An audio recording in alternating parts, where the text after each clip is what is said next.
కొన్ని ఫీలింగ్స్ అంటే కొన్ని రాజకీయాలకి ప్రతిబంధకాలు కదా, ఎవరి మాట వినకపోవడము, దూకుడు వెళ్ళడము, అదంతా కూడా కొద్దిగా రాజకీయాలకు కొద్దిగా ప్రతిబంధకాలు కదా. ఎందుకు ఉంటాయి సార్?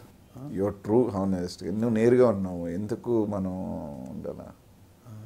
దూకుడుగా ఉన్న వాళ్ళు ఉండకూడదని ఉందా? అట్లా సార్ మీరు నేను ఊరికేనే మీరు అందరూ దూకుడు అంటారు సార్. నేను ఎన్ని సంఘటనలో గొడవలు ఉంటాయి, 4-5 సంఘటనలే గొడవ ఉంటాయి సార్, అంతే. చూసేదానికి అలా ఉంటాను సార్, బట్ బేసిక్లీ నేనేం గొడవల మనిషిని కాదు. రాజకీయ వారసులుగా మాత్రం మీ కుమారుని ఇప్పటి నుంచి ఏమో 4 సంవత్సరాలు సార్, నేనే ఎన్ని సంవత్సరాలు రాజకీయాలు భగవంతుడు నాకు ఇస్తాడో తెలియదు. ఎప్పుడో 20 సంవత్సరాల గురించి మీరు ఇప్పటి నుంచి ట్రైన్ చేస్తారా ఎట్లా అని సార్? నేనే 2019 తర్వాత భగవంతుడు ఏ నిర్ణయం ఇస్తాడో తెలీదు. ఏం సార్, ఏ పక్క వెళ్తామో తెలీదు. ఎప్పుడో 20 సంవత్సరాల తర్వాత సంగతి, మన జీవితాలే ఏందో తెలియదు సార్. 2019 తర్వాత ఏందని మనం ఎట్టుంటుందనే తెలియదు. ఇప్పుడు 20 సంవత్సరాల సంగతి ఎందుకు సార్? నవేంద్రప్రదేశ్లో తాత్కాలిక అసెంబ్లీలో సమావేశాలు ప్రారంభమై కదా, 12 రోజులు ఏమో జరిగింది కదా. అంటే మొత్తం ఈ సమావేశాల మీద మీ కామెంట్ ఏంటి? సేమ్ ఓల్డ్ స్టోరీ సార్, అంతే కదా. అక్కడ మైకి లేదు, ఈడ మైకి లేదు, అంత మించి ఇంకేముంది. ఈరోజు యనమల రామకృష్ణ గారు అసెంబ్లీలో మాట్లాడుతూ కూడా మొత్తం ఒక గంటకు 6,82,000 రూపాయలు ఖర్చు అవుతుంది, ఈ లెక్కాచారము అధికారంలో వచ్చిన తర్వాత ఒక మాట, అధికారంలో లేని ఒక మాట అలవాటైన ప్రభుత్వం సార్ అది. ఇదే వీళ్ళు గవర్నర్ చీటీ చించారు, గవర్నర్ దగ్గర పేపర్లు చించారు, కుతూహలం అని కన్నీళ్ళు పెట్టించారు, ఇన్ని రకాల రాద్ధాంతాలు చేశారు, ఇన్ని రకాల రచ్చలు చేశారు. ఆ రోజు మినిట్ సెకండ్ గుర్తు రాలేదా సార్? అంటే వీళ్ళు అధికారంలోకి వస్తేనే అన్నీ గుర్తుకొస్తాయి. వీళ్ళు 10 సంవత్సరాలు గుర్తు రాలేదే? అంటే వీళ్ళు అసెంబ్లీలో ఎప్పుడూ రచ్చ చేయలా, పాపం గవర్నర్ దగ్గర ఎప్పుడూ లాకోలా, ఎప్పుడూ కుతూహలం అని కన్నీళ్ళు పెట్టిలా, ఎప్పుడు ఏమీ చేయలా. వీళ్ళ సత్య హరిశ్చంద్రుల్లోకి పేటెంట్ రైట్స్ వీళ్ళే అన్నట్టుగా ఉన్నారా సార్? ఈరోజు అధికారంలో రాగానే రంగు మారుస్తున్నారు ఓసరు వీళ్ళలాగా.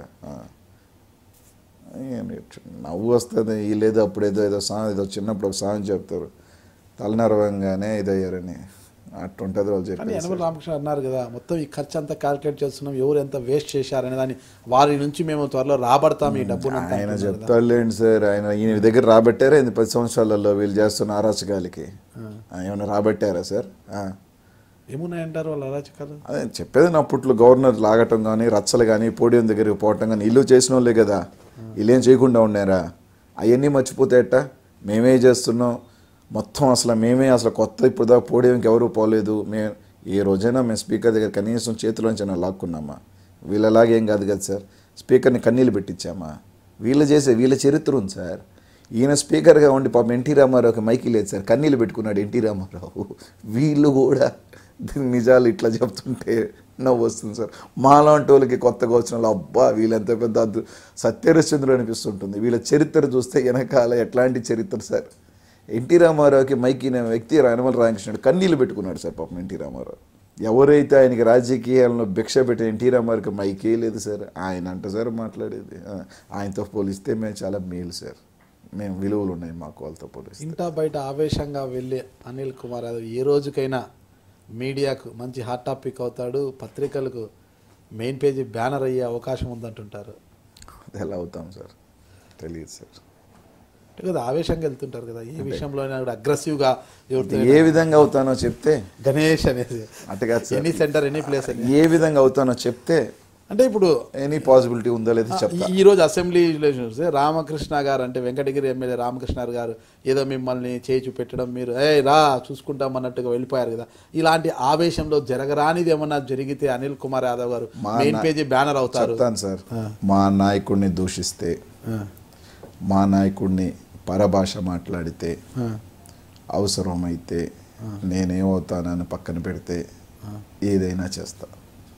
దాంట్లో మెయిన్ పేజ్ అవుతానా, లోపల పేజ్ అవుతానా, వెనక పేజ్ అవుతానా, ఏ పేజ్ అవుతానా అనేది నేను ఎప్పుడు ఆలోచన చేయను. ఆ సెకండ్ వాళ్ళు నా ముందు నిలబడి అదే భాష మాట్లాడితే నాకు తెలిసిన భాషలో సమాధానం చెప్పేస్తాను.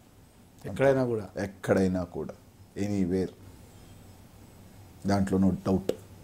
మీ ముందు చెప్పినందుకు అయ్యో ఖచ్చితంగా చెప్తా. ఎందుకంటే డూప్ ఆవేశం, తుస్సావేశం నాకు రాదు. అడుగు ముందుకేసి అలాగే వచ్చి మా బాసుని తిడితే ఖచ్చితంగా దాంట్లో వెనక అడిగేసేది ఉంటే ఏ పేజ్లో ఉంటానో తెలియదు, కానీ వాళ్ళైతే పేజ్లో ఉంటారు అంతే. నేను దగ్గుబాటి వెంకటేశ్వరరావు ఐ డ్రీమ్ ప్రేక్షకులకు నా మనసులోని మాట చెప్పుకోవడానికి ఐ డ్రీమ్ ఒక అవకాశం ఇచ్చింది.